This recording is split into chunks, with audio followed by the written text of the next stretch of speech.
I just want to introduce, most of you know, Hugh Cregan from the NTA. This is very much a joint exercise between DCC and the NTA, as set out in our development plan. So thanks to Hugh for coming across, and also for his staff for their work on this. Just to go back a little bit, for those of you who perhaps weren't on the SPC previously, we would have come out in 2015, published a draft city centre study, and that was a set of proposals and objectives for city centre transport until 2023. And 2016 a final report was published after an extensive consultation process. And very much, I suppose, at that stage, the emphasis in the city centre transport study was around the need to make changes in the city to allow us to implement the Lewis cross-city project. So Dawson Street, for example, previously and afterwards. Sorry.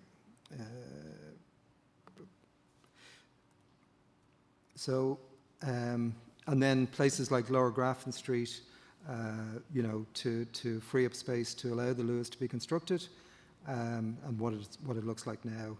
Again, the changes there were also places like Suffolk Street. So Suffolk Street, when we used to have a lot of buses there before we made Lower Grafton Street two-way for the Lewis, and also then two-way for the bus service. And so we were able to take the bus service out of there, and immediately afterwards, this is the kind of transformation we were able to put in. Places like Broadstone Plaza. So Broadstone before the Lewis was a garage with no access through and up to Grange Gorman, and obviously now we have the Broadstone Plaza. So in order to make this transformational change throughout the city centre, we had to do numerous changes across the city, from Stephen's Green, Kildare Street. So Kildare Street used to be one way, we had to make it two-way. Places like Dominic Street, which were quite wide two-way streets into the city, again, they were transformed to allow us to do this. And I suppose there was other interventions.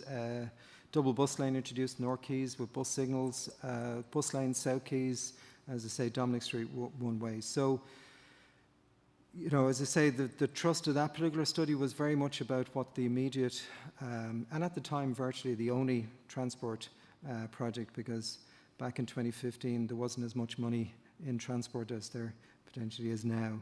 So one of the items one of the big challenges which we had presented to the SPC in 2015 and 2016 was how to get the Lewis, particularly across the bridges, across O'Connell Bridge and across the Rosie Hackett Bridge.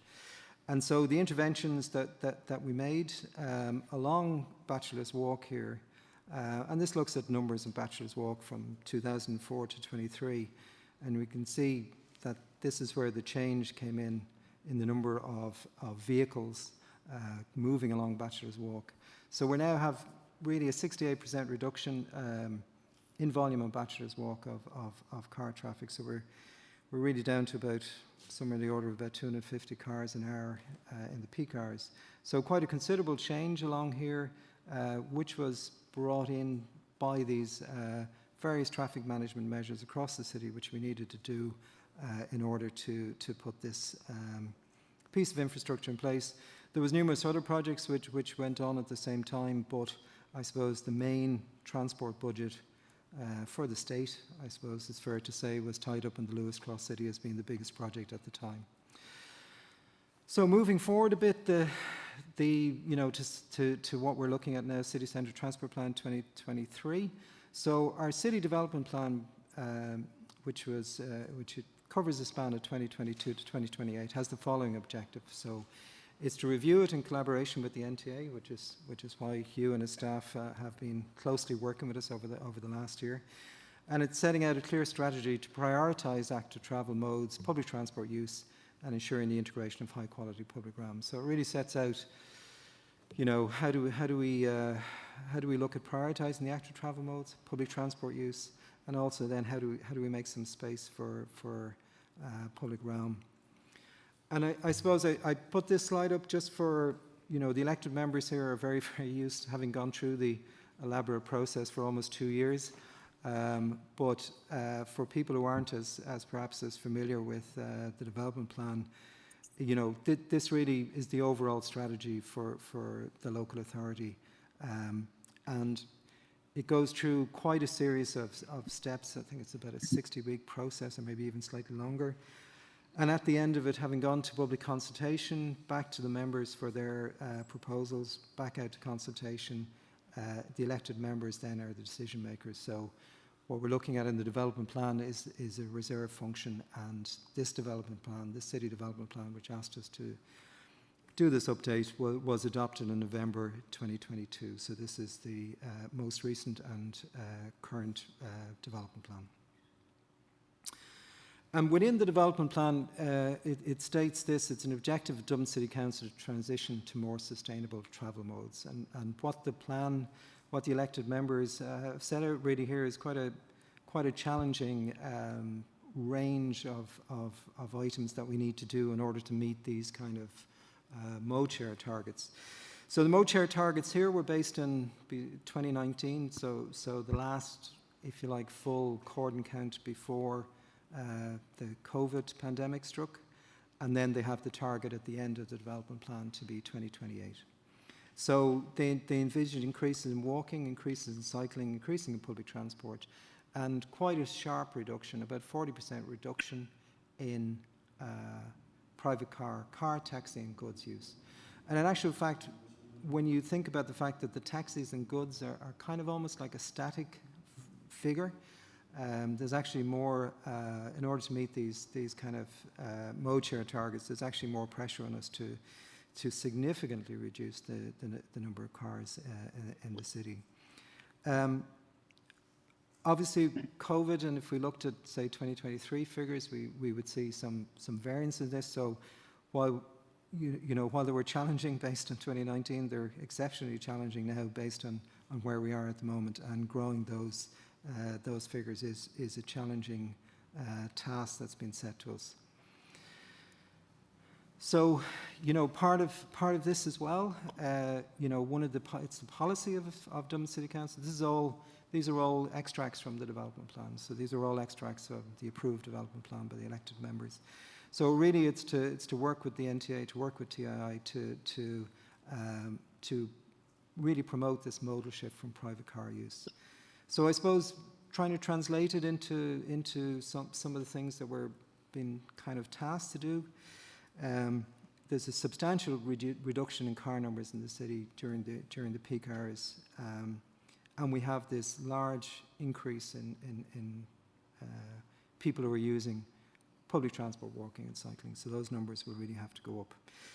And I suppose one of the items that we went through with the NTA over the last year, and they've done pretty extensive modelling work on us, for us and with us, is that in the core city centre, and I'll show you what we mean by the core city centre, about 60%, or 6 out of every 10 cars, doesn't have a destination within that area. So that's a huge figure, using this, what we're being asked to really have as the premier part of the city.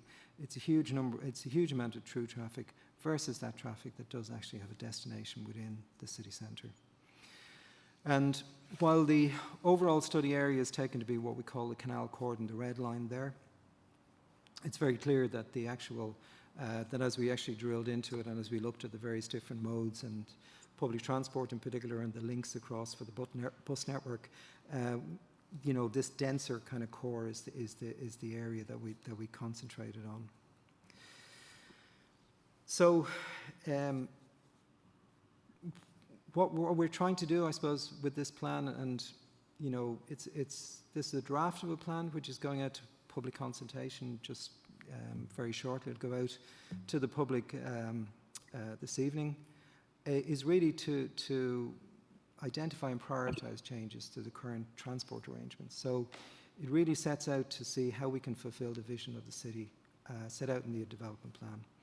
And also, we have a requirement within the development plan. It has to reference the various different national and regional strategies, and the NTA's transport strategy for the Greater Dublin area, which is approved by the Minister, is a key framework which we have to make sure we're aligned with.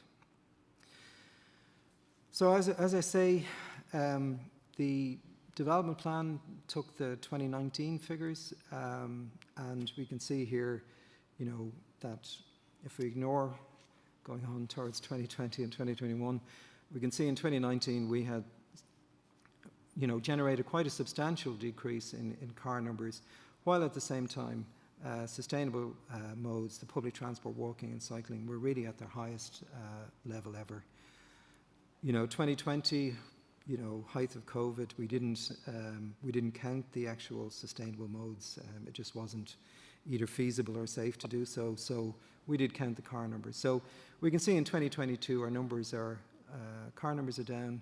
Our public transport numbers still need to grow back to where they were previously. But if you look over the kind of lifetime that we would have set out, as I said, we set out a draft strategy in 2015, and that was really going on to 2023. So, we grew the sustainable modes over that particular period of time as a result of the strategies outlined in that transport study, and there was a considerable reduction in the number of car users. So we grew the number of people coming into the city, we decreased the number of car users, and we increased the number of people using the sustainable modes. So if we hadn't, I suppose, had the COVID pandemic, we would have had a realistic expectation of really trying to hit the targets. So our targets in the 2015-2016 City Centre Transport Study was to cater for an extra 40,000 trips into the city centre. By 2019, we had catered for an extra 25,000, but they were actually, the majority of those, or in fact all the increase, was catered for through the sustainable modes. So some of the projects that you know are going on at the moment: Bus Connect's network redesign. So this is in progress.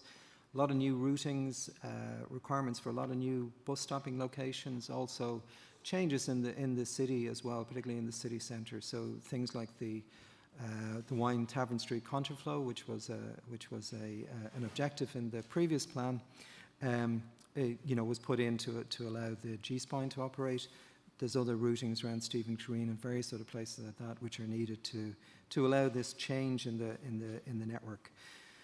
Bus Connect's corridors in Bord Pleanála, so we're anticipating start on those probably 2024, 2025. I think we're reasonably. We can't say for definite because it's with Bord Pleanála, but that's what we're looking at.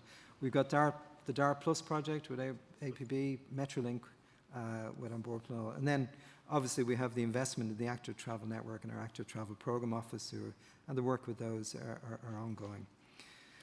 So if we look over the next number of years, we've got a whole Bus Connects network. We've got the network redesign. We've got the corridors coming in close to the city centre, but not through the city centre. So there's an onus to actually link across the corridors in the city centre. We've got the Cycle Connects network. We've also got the rail network. And while DART Plus is not a project that will cause huge problems for us, but certainly Metrolink, while very welcome project, certainly has significant issues for us at the various different metro sites, and they're not short-term projects. They're 5, 6, 7 years construction of stations at the various different locations.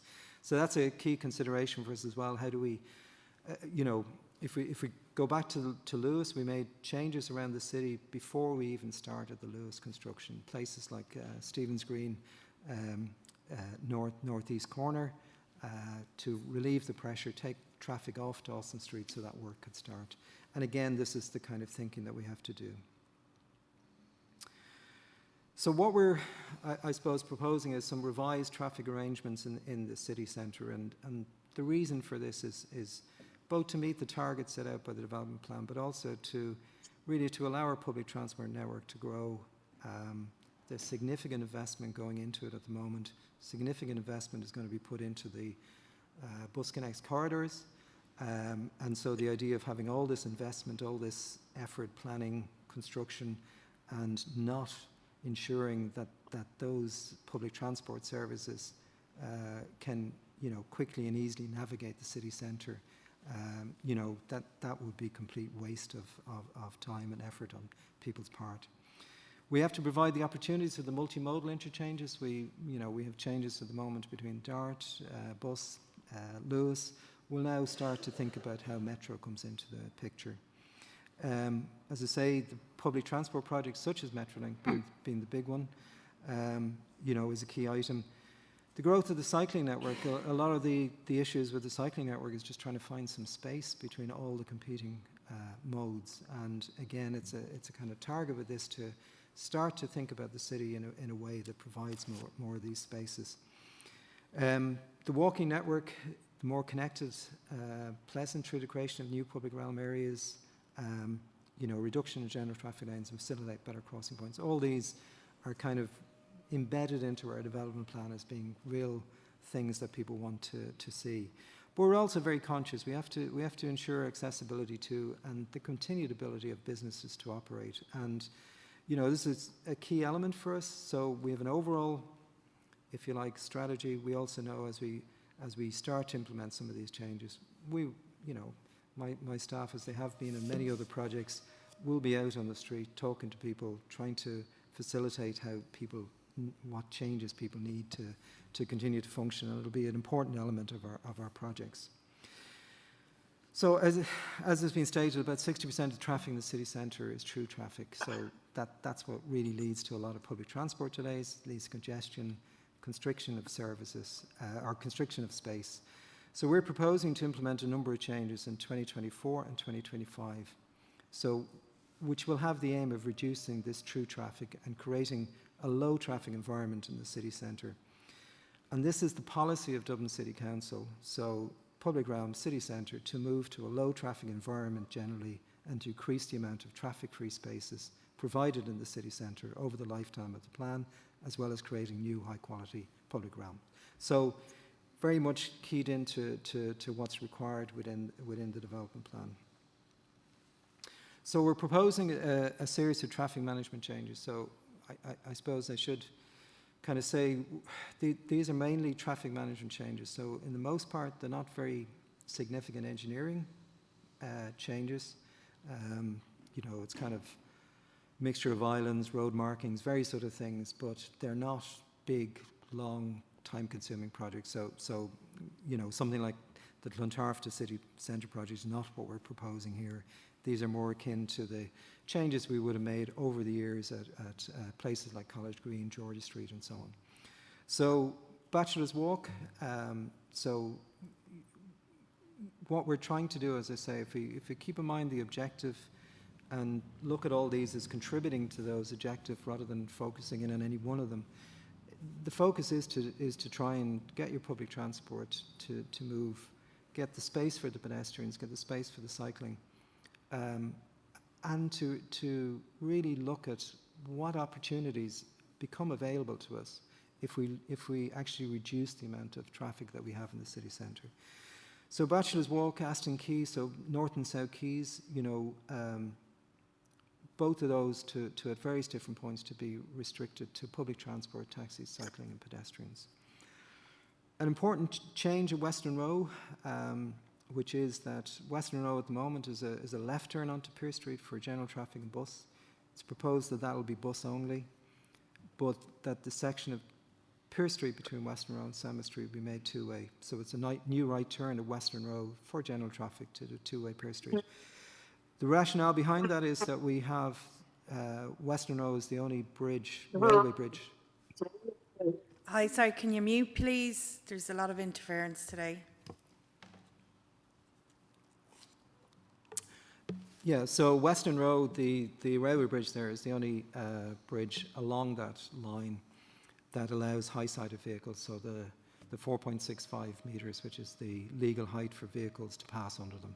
All the other railway bridges further back all have height restrictions. So the concept here is, while we looked at turning it into a public transport, cycling only, it's not feasible or possible to do. So the rationale for these changes is that basically if you do use Western Row, you'll be turned back towards Pearse Street, over towards the Samuel Beckett, and over a period of time people will reduce their use of this location.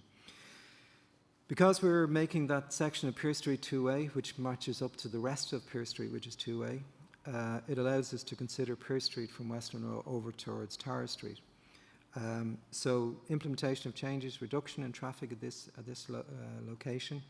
The changes at Aston Quay, meaning that if you're driving down Pearse Street at the moment, turning down Tara Street and turning left to drive along the South Quays to go further out, that route is no longer going to be available to you. So we're taking that traffic away from that area and encouraging them to change their mode, change their route or whatever.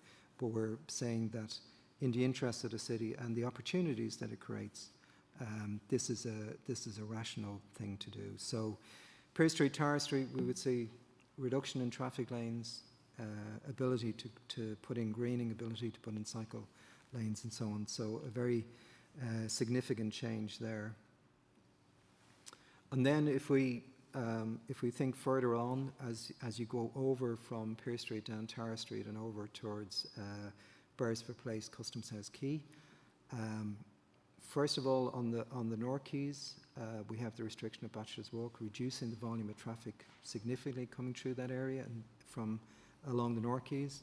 We have the restrictions further back, which will reduce the amount of traffic on Tara Street and Pearse Street. So what that means is around Beresford Place and Customs House Quay, we have the option, we think the ability to change that area from what is a very hostile area, with a big one-way gyratory system to something a lot more attractive, and I'll talk a little bit more about that.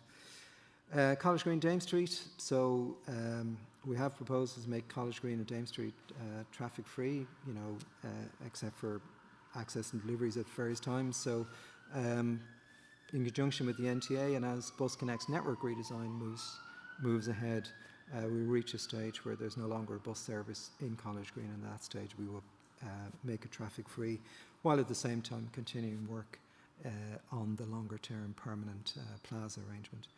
Parliament Street again to be made traffic free once the bus network changes are complete, and a cycle link then created over to Cable Street. So you'll create a link really from all through Cable Street over to Parliament Street and allow for two-way cycling there.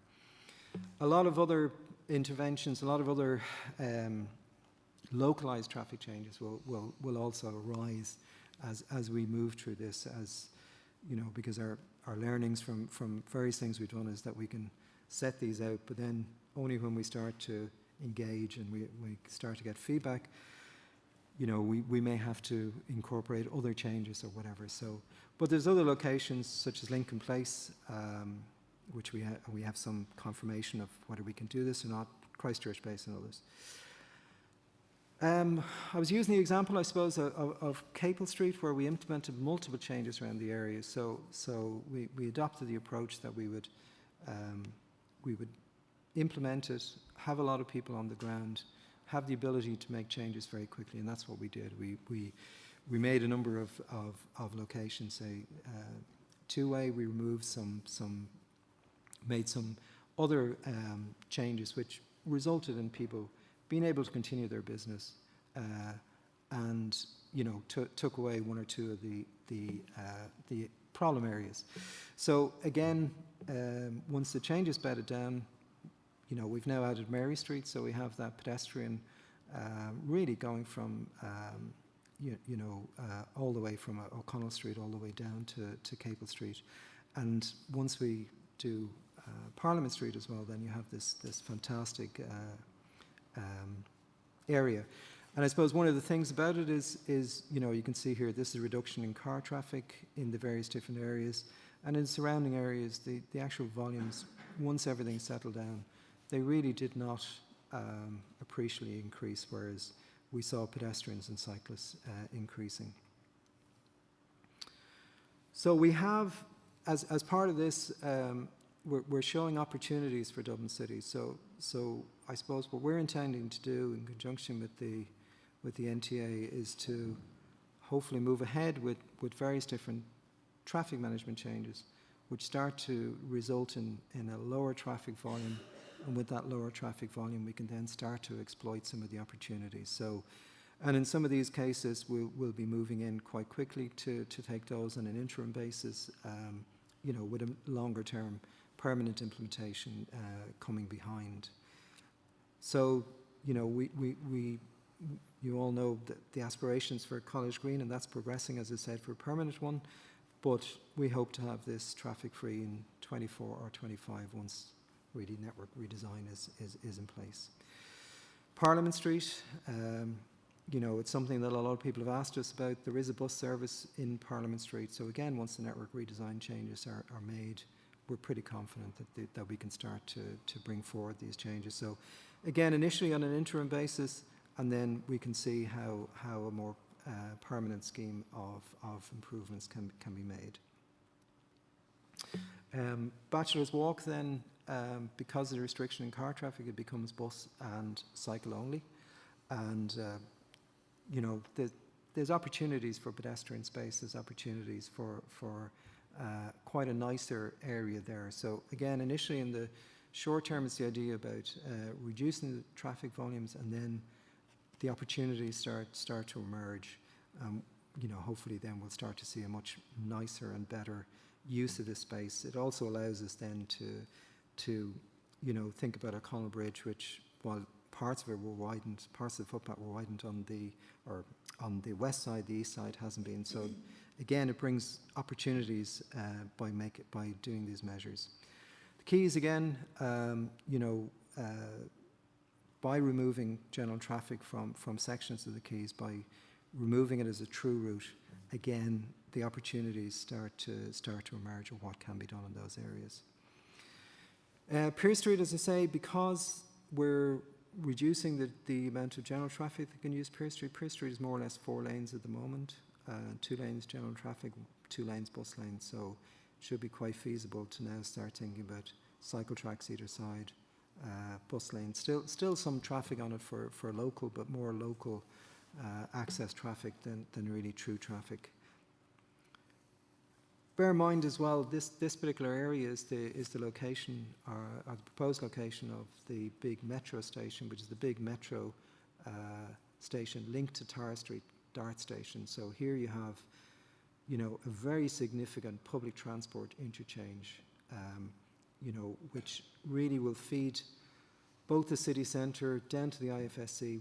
We see this as being a really important area, both in terms of people walking, people cycling to this station, to this area.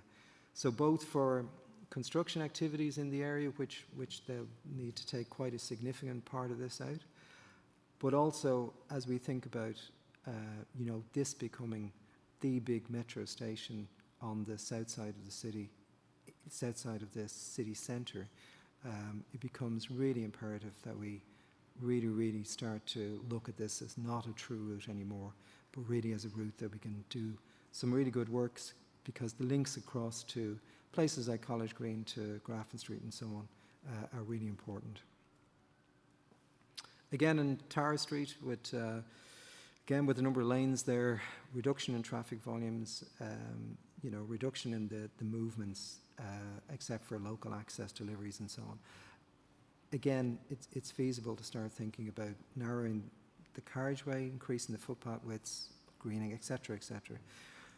These aren't showing what a project would look like. We're showing what things could look like. There's a lot of work to do, but we're focusing on the opportunities for Dublin City that could arise out of these.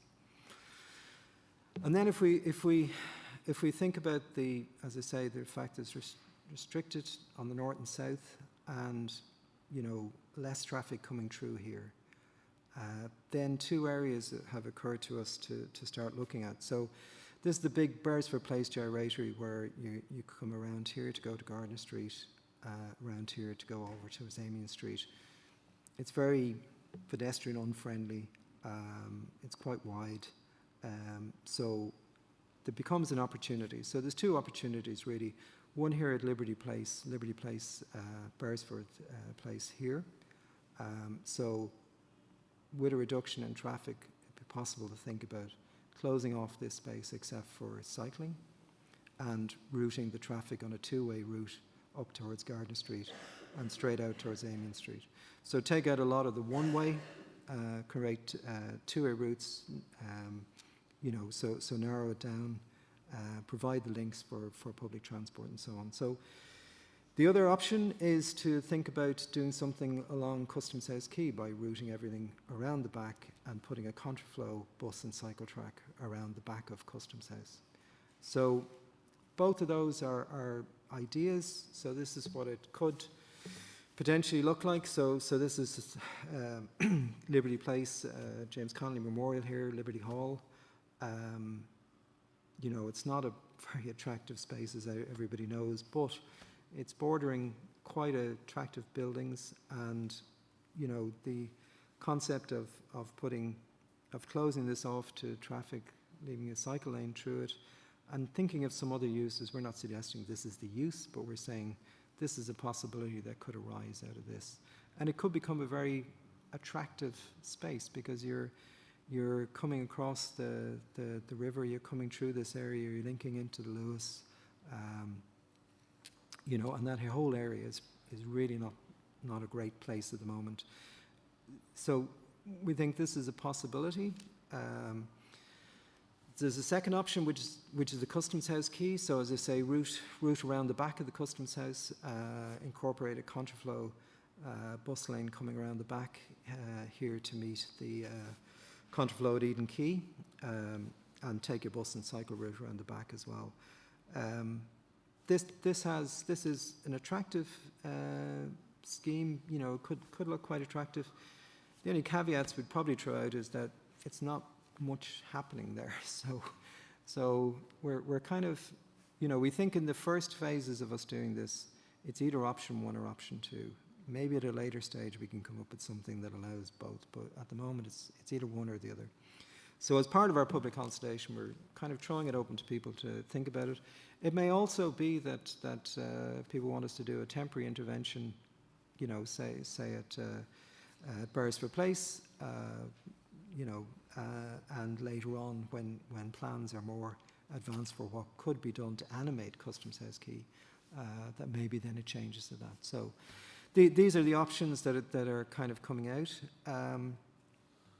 Then if we think about the whole gyratory in Beresford Place, the fact that we've removed quite a lot of traffic from it, the fact that we're substantially changing it, it then allows us to think about Gardner Street.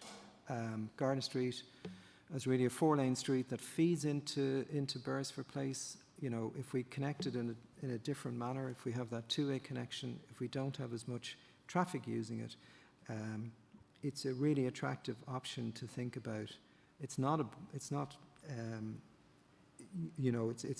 longer serves as one of these big routes into the city, which is kind of what it does at the moment.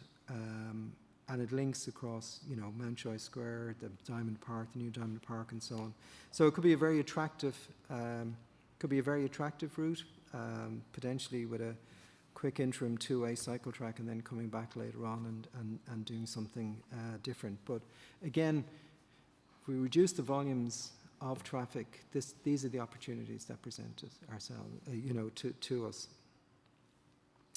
Lincoln Place, the back of Trinity College here, with the National Gallery and so on. It's been something that's kind of, I suppose, it's not the most attractive area. It's got those kind of contraflow, or not contraflow, but gyratory type systems. There are some issues. We're thinking of trying to run the bus services up and down through here rather than go around three sides of a square. We have to do a bit of work on that to see if that's feasible. If that's feasible, then it means then we have to work out some access issues, but we could conceivably have a really nice scheme in this area. As you look towards the gallery, increased space in this area, better cycling links, and Lincoln Place, not just a route, but actually a destination place as well. There's some opportunities which arise really from Bus Connects, but we're thinking about bringing them forward earlier, which is to significantly kind of reduce the footprint of the junction that's at Christchurch. And again, these are kind of things. Bus Connects also it should be said, with its corridors, has a significant traffic reduction effect as well further out. So between this project, between the Bus Connects projects, we think we can do some nicer work around Christchurch, which is kind of the remnants of what's called the Inner Tangent Ring Road, and was probably built in a different environment, so wouldn't really be done now. So some of the key outcomes, we have copies of the plan here, but the actual consultation hub is going to be open very shortly. So you'll get to see all the transport plan and set out what we have. But some of the things is, reduction of this car traffic in the city centre, trying to move as much of the through traffic away as possible, gives us more reliable and frequent public transport. The modelling work shows that there's a 34% reduction in kilometres travelled in the city centre by private car, which it turns into reduced emissions, reduced exposure to traffic noise. We have these improved cross-city pedestrian connectivity, 30% less waiting time, junctions, 17% reduction in pedestrian waiting time at Connell Bridge, and really the opportunity for cycling projects to cross and connect through the city centre, which are really challenging at the moment. So the public consultation commences today until the 1st of December. It'll be accompanied by a full SCA and AA, as well as an equality impact assessment. And the public consultation report and the final version of the city centre plan will be presented to the SPC in February. I think it's February. I hope I'm right. It's a February meeting, but I think I am. And I suppose just to leave it with two kind of images. One is when buses used to go down Grafton Street, so this change is possible. Nobody would go back to this. Well, that's this bus. It shows my age, by the way. This bus number 11 used to take me to college, and I used to come back from college down Grafton Street, and it was quicker to get off and walk and get it again at the bottom. Believe me. So I wouldn't recommend bringing the buses back here. Okay. So, and then the second one, we often think, when we talk about interim schemes, everybody gives out to us and says, oh, why don't you do the permanent schemes? What's all this about? And then people sling around these terms, tactical urbanism and so on. This is all rubbish. This is what the traffic department did in 1971 when we pedestrianised Henry Street. We put out chairs, we put out plants, and that's how it was done. Right? So this is, I agree with you. I think it's doing it that way, I think. So, so just to kind of recap before I ask questions, the overall objective, look, we're trying to meet the requirements set out in the development plan. It's very challenging, but, a lot of the lessons we learned, particularly over COVID, when traffic volumes drop in a city, you start to see opportunities presenting. It's a bit like when water goes down and you see old houses coming back up or something like that. You see possibilities in the city. We've expanded a number of them. We hope that they can be taken forward. There probably is other ones as well, but it's an objective to kind of move to this low city centre traffic environment. So with that, I'll pause and have a glass of water. Thank you. That was a very thorough presentation. So I've a lot of hands up. Can I just see who's online there, if I can? I might take the chamber first, and then I'll go online. So Councillor Horner, Pigeon, Donna, and Martin, and then I'll go online. Sorry, members. Thanks very much.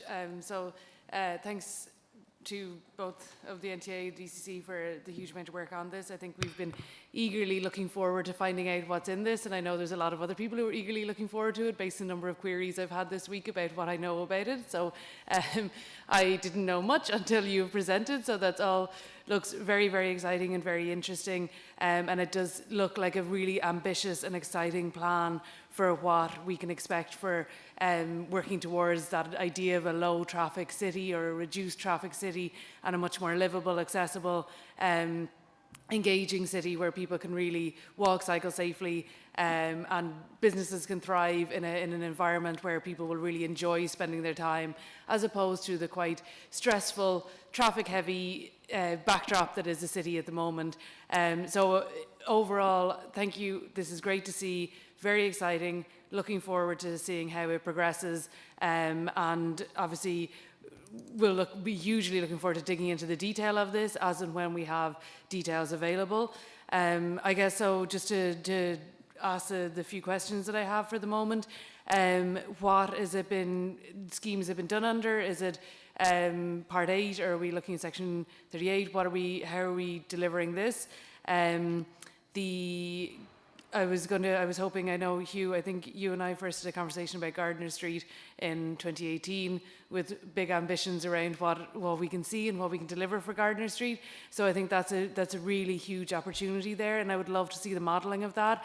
As you'll know, there's some of the most vulnerable children in the city are living in the emergency accommodation all along Gardiner Street, and the ability to have a safer street that they can use to get around the area, including safer air quality, I think is huge for Gardiner Street. So I'd love to see any modelling, or when we will be able to look at the modelling of what has been done there.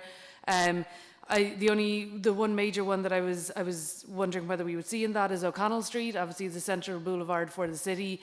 Bus Connects kind of brings you to the top of O'Connell Street, but doesn't give you us a sense of how we will transform O'Connell Street from a traffic point of view. And I'm wondering if that is going to come through at some point under this. And I guess the other big question to ask is around money, and where the money is coming from, what the budget is going to look like for this, and how that is going to be dispensed.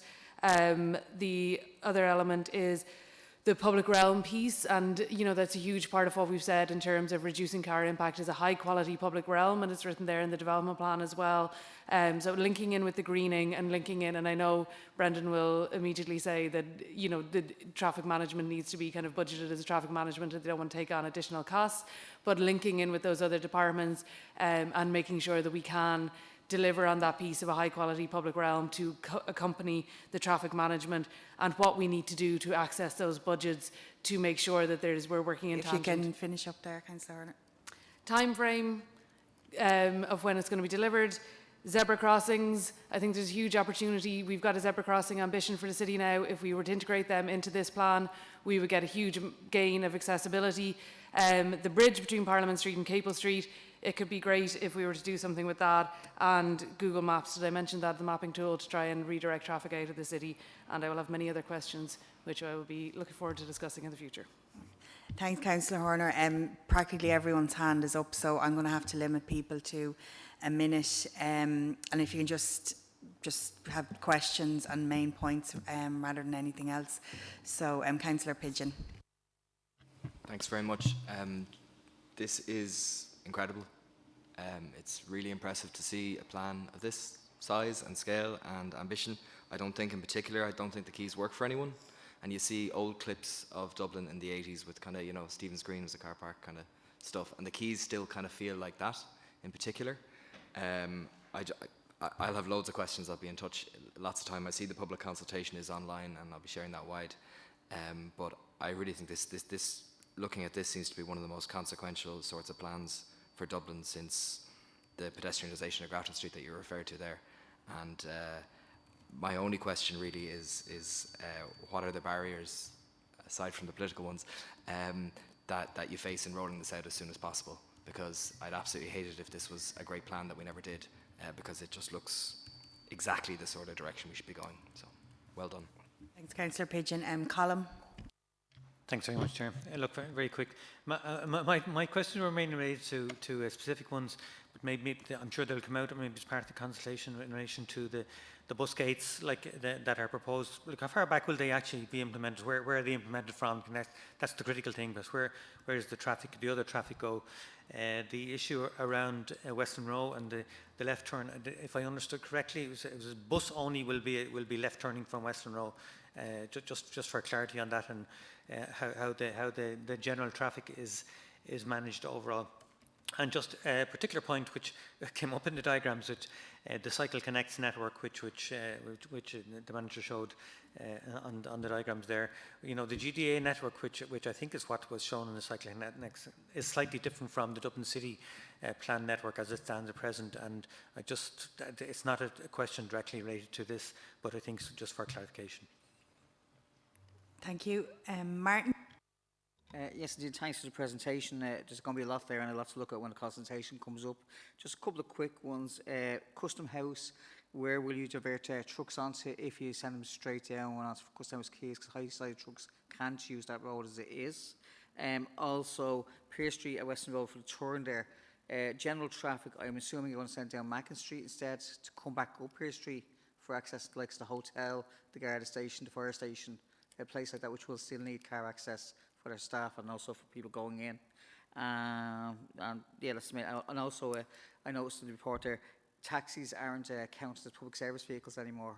I think that's a wrong issue there, because you had them counted as basically same as private cars, whereas taxis are actually public transport.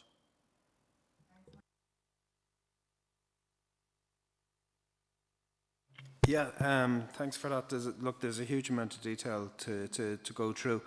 We're going to have to reduce the vehicle numbers in the city, that's a given. And we're also going to have to bring people with us in this process. And our latest research shows actually a reduction in support for sustainable transport interventions and pedestrianisation. So I think we're not getting it as right as we should, and that needs to be addressed. And one of the fears I would have is that we basically, we make it difficult for certain access within Dublin city centre, but don't address the periphery of the city. And what we could end up with is cars, still the same number of cars, still the same emissions, but going in different directions. So I would actually implore that we have a detailed engagement with the business community, a very detailed workshop of how all of this is going to work. I think we need a delivery strategy to go with this, deliveries to premises and deliveries out from premises to people's homes for retail purposes. And I am slightly concerned about the Parliament Street. It worked well at College Green for the American football, but I know Parliament Street was used for buses, so I would have concerns around that. Look, I've gone over my time, but there's the other issue is just access for hotels as well as essential. Thanks. Yeah, just to say it's really exciting plan. Yet to see the detail, but I think it is as transformative as or much more transformative, say, than Henry Street and Grafton Street. And we see the success that was. Need be that we should put in that seating back in again. But that's the sort of vision they had then, and we should have continued on. We didn't. I mean, the bicycle heroes actually suggested, Pearse Street as they came in here in the council chamber and thought that would be a good access to get to Trinity College and around College Green. So the young people are thinking along that way. So really glad to see this project, the very, very transformative. I just want to know what the Customs House and say around then by Basaris, as this cycleway comes into the city centre at Amiens Street, where will that connect to that? It's already quite a place that's heavy with traffic, and I'm just wondering if you did divert the traffic around that. So that same sort of question about the peripheries and how that affects those areas. So I suppose we just want to go into all the rest of the detail around that, but I think it's really, really good. And I think with the submissions open and the communication, we want to show that this is an opportunity to get as many people as we can into the city centre. And I think bike hubs like the hubs you have about people dropping their parcels and getting them delivered back, and then they can go out for a meal and the cinema or theatre or something, have their things delivered back. Really good. Something I did raise at this committee a few years ago, and I think it's a really good idea. Thanks. Okay, thanks for that. So I'm just moving online now. So we've Councillor Flynn first. Thank you very much, Chairperson. Thank you very much, Brendan, for the comprehensive report, and I look forward to getting into the detail. Just to say at the outset, it's a pity we didn't actually get sight of this over the past while, so we could have worked on it. I want to know, is this being accompanied by an assessment of the impact on the economies of these areas? There's lots of residents in these areas that have cars, and indeed there's lots of business, as Richard Guiney pointed out, who depend on the car here. So they need to be looked at really entirely. I'm really interested in the terminologies car-free or traffic-free. Does that mean that it's pedestrianised? Because you keep citing Capel Street. Capel Street's a disaster. We know that from the business community, who are asking that it be reverted back to what it was, because their businesses are very badly impacted. Parliament Street and places like that, you keep talking about those, and if they're, you're like, set pieces that are going to make a huge bit of difference. But in actual fact, a lot of people are very, very confused in terms of it, because certainly in the likes of Capel Street, with the amount of cycling that's going on there, it's very, very confusing. You haven't mentioned at all pedestrianisation, or the pedestrianisation where commuters can go and enjoy. It's all about bus connects, public transport and cycling. Very little about pedestrians, and very, very, very little about where these cars, once they're removed, or the traffic, where that traffic is particularly going to go. So I'm really, really concerned about those particular things. But again, I think it's really important that we don't actually, give Thanks, people the Councillor impression Flynn. that we are pedestrianising the area, because you need to make it very clear that traffic free does not mean that the pedestrians can walk on the roadway or the carriageway, because they're liable to get a bang of a pushback. Thank you, Chair. Thanks, Councillor Flynn. Councillor Feeney. Thanks very much, Sharon. Thanks very much, Brendan and Hugh. Yeah, an awful lot in it. Look forward to seeing the detail, and would love to see an awful lot more modelling of what the aspiration or the objective is in terms of traffic, etc., and the bus flow. I suppose my big concern is that while low traffic environment is absolutely the way we want to go, we certainly need to get more people into the city for the vitality of the city, and to make the city a much more welcoming place. And I'm not sure that we're, in relation to the bus numbers, an increase in them. And I'd ask Hugh, what are the likely increase in bus numbers over the next 3 years, additional buses, because there is insufficient of them. And I'm certainly hearing it from an awful lot of people who won't come into the city because they can't get a bus. An awful lot of young workers that are not coming in even the Tuesday, Wednesday, Thursdays, because it's too long to wait, or they can't get on a bus from Turner or wherever. So just, we need to get people into the city to shop and to use the various things in relation to that. Just also like to ask, in terms of, is there any focus on some early wins or quick wins, i.e. I suppose additional buses, but better digital timetables, bus shelters, etc. And indeed the seating that was shown there. So, but also maybe a destination focus. So things like how you get to the concert hall, how you get to O'Connell Street to shop rather than just to transit through or whatever. So that would focus Thanks, on an Councillor older Feeney. demographic. Thank you. Thank you. Gary, can I just ask that members put down their hands if they've already spoken? Thank you. Thank you, Chair. Can you hear me? And indeed, yeah. Okay. A lot of issues have been covered. Martin has covered the problem with taxis, but there is another thing. And I looked at London, as I said before I left, where they've installed these sort of ventures. 42% increase in able travel, 40% of it was by pedestrians. Businesses closing in these low traffic networks. I'm saying, oh, you can walk from here to here. You can if you can walk, but not if you can't. In London, for example, they've had blue badge holders have full access because they haven't figured a way out. Because if you stop blue badge access, it's a big difference if you're able to walk from Stephen's Green to O'Connell Street than it is if you're in a wheelchair, or if you're long-term illness, or if you've got arthritis, or all sorts of things. I did hear Brendan actually use the word accessible once in his piece, but accessibility and inclusion for the disability community should be from the very start of it, not a box to be ticked later on, which I've said repeatedly. This copy in London, LTNs and ULEZs, and they are having serious problems there. Traffic does not evaporate. Traffic does not disappear. It moves to the outskirts. And it makes then the other places get the heavier pollution and not where the traffic was originally.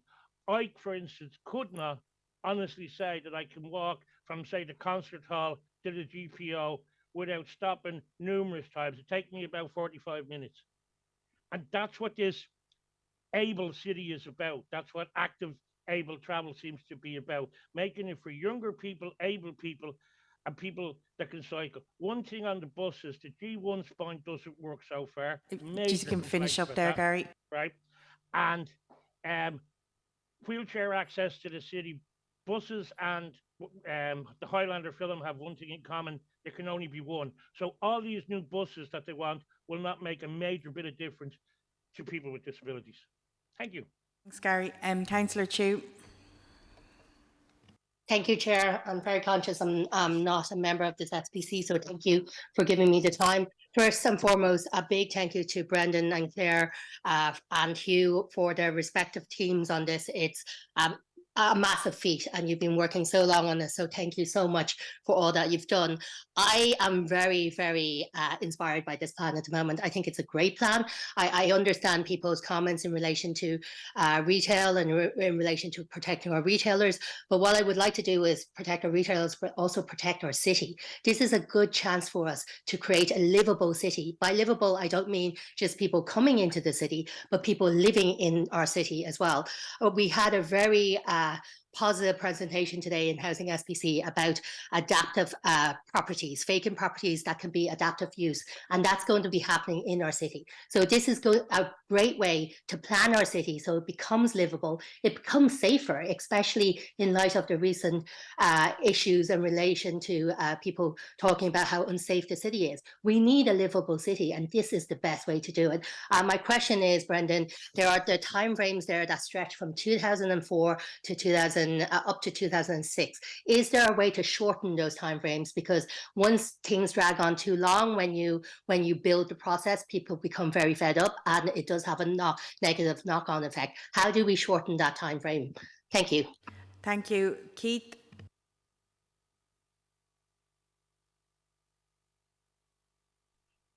Hi, sorry, thanks very much, Brendan and Hugh, for a very interesting presentation, and we look forward to studying the report in more detail and getting involved in the public consultation.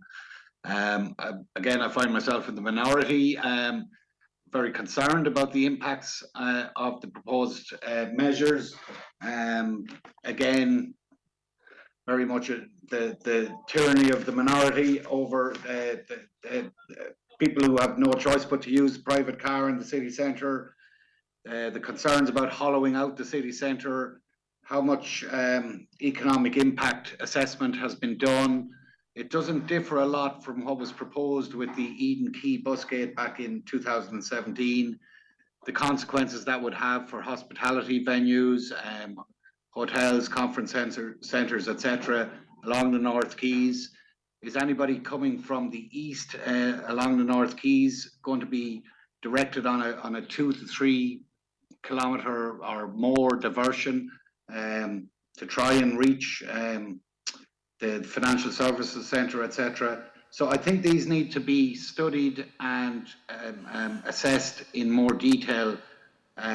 While yes, they may be populist in the current environment, they're not very practical and not very business oriented. Thanks, Keith. Thank you. Councillor Creighton.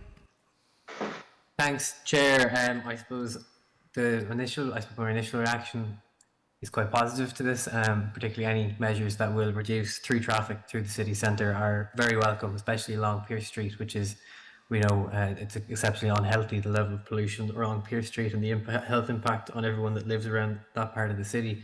But what I am, I suppose, concerned about, which was mentioned by a few people, was the effects back up the way, back out into the suburbs, and I'm thinking obviously particularly back up Pierce Street up to the East Link. And I would just be interested, I suppose, throughout this consultation period, it'd be useful to have information on the modelling and expected traffic and volume changes and the impact that would have back up the way, not just through the city, but where you're expecting the traffic to go. I know obviously we're hoping that some of it will move to alternative modes of transport, but I'd be interested to see a bit more data. Thank you. Thank you. And finally, Councillor McAdam. Thanks a million, Chair. I'll just be very brief. While I think this is a city centre transport plan, I think it could be potentially transformative for the entire city, and I think both Councillor Caton and Councillor Pigeon indicated that point, and I agree with it. And if this is to become the policy of the council, then I think there is an onus then on the executive and the MTA to make sure that Dubliners are brought with us. So I think there needs to be, this cannot be the consultation, this cannot be the usual tried and tested run by the City Council or the MTA. It needs to be much more interactive, not just with city centre businesses and in direct engagement with the likes of Dublin Town, but Dubliners right across out into Larry's area, out into beyond Cabra Glasnevin, because what the impact of what happens in the city centre will be directly felt out into the suburbs. And how is it that the NTA and the City Council intends to engage directly with Dubliners there and for businesses in the city centre? I'm conscious that I heard what Keith said, that we can't have a situation where there is a sense that this is leading to or contributing towards a hollowing out of the city centre as well. So I suppose my question is, how does Brendan and Hugh believe that they're going to be able to bring Dubliners and businesses with us on this? Thank you. Thanks everyone for your contributions. So I'll just pass it over to Brendan and you there. Thanks, Chair, and thanks to everybody who contributed. So rather than trying to answer each and every question, we might come back by email on specific items, but I suppose there was a number of kind of queries. Some of them were about where the scheme is going to be done under Section 38 or Part 8. It depends on the scheme and it depends on the nature of it. So a lot of or most of the traffic interventions, the traffic management changes would be under Section 38, Section 37. As we progress on to more permanent, sorry, I don't know why it keeps on dropping out. As we progress on to more permanent works, then they may be Part 8 or indeed an application to Bord Pleanála. It depends, but. In the first place, what we've set out, and when you've had a chance to actually read the report, you'll see that we've set out an implementation program, and within that, we're proposing to make certainly some of the traffic management changes in 2024, some more in 2025, which will allow us time to actually start to progress some of the other schemes. Councillor Pigeon asked the barriers to implementation. Look, this is a pretty massive change in the city. So I think what we've done, we believe, is exactly what the councillors voted for in the development plan, to move towards these low traffic environments. So obviously with all these, there's the barriers political, there's the barriers, potentially with businesses and so on, and then there's the barriers which are how to implement, when to implement, and as always, have we got enough resources and have we got enough finance to do it? But we're, pretty convinced that one, we need to do this, two, that these are the right kind of things to do, and people may disagree with us, but if you follow the logic of the development plan as set out, these are the kind of changes that are now our policy in the City Council. So keeping the status quo is no longer part of the policy. So we have to do something. I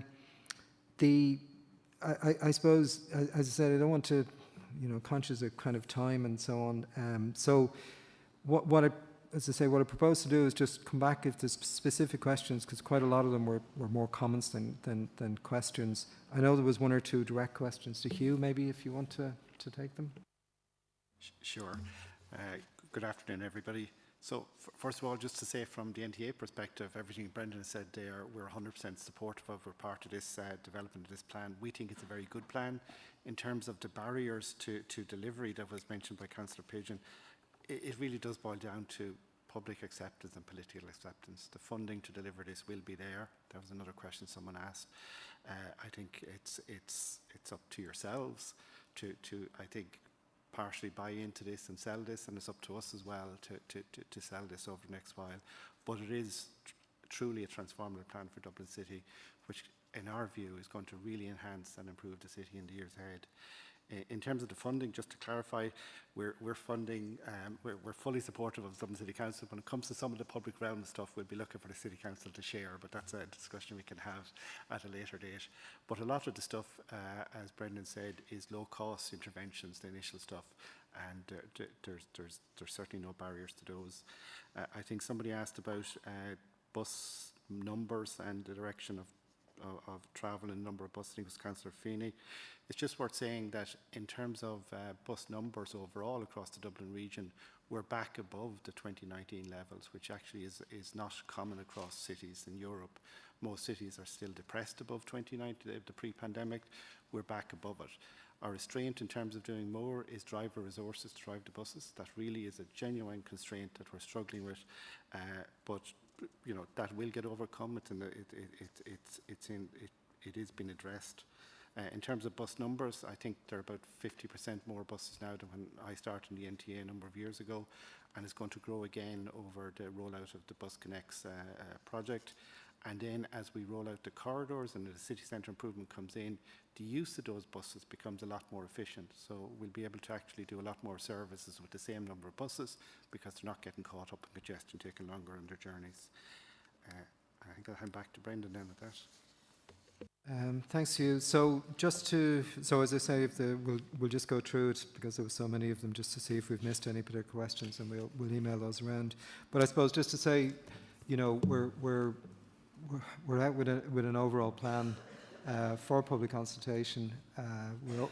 We're open to meet people as required, and also, you know, as then we firm up on what exactly is going to be done, we'll have far more focused consultations about the actual specific measures. This is the broad scope, it's the broad objective of what we're trying to achieve, and you know, we hope that you know, we welcome people's responses to it. So thanks very much, Chair and members. Thanks very much for that. So if you have any follow-up questions, you can email them in.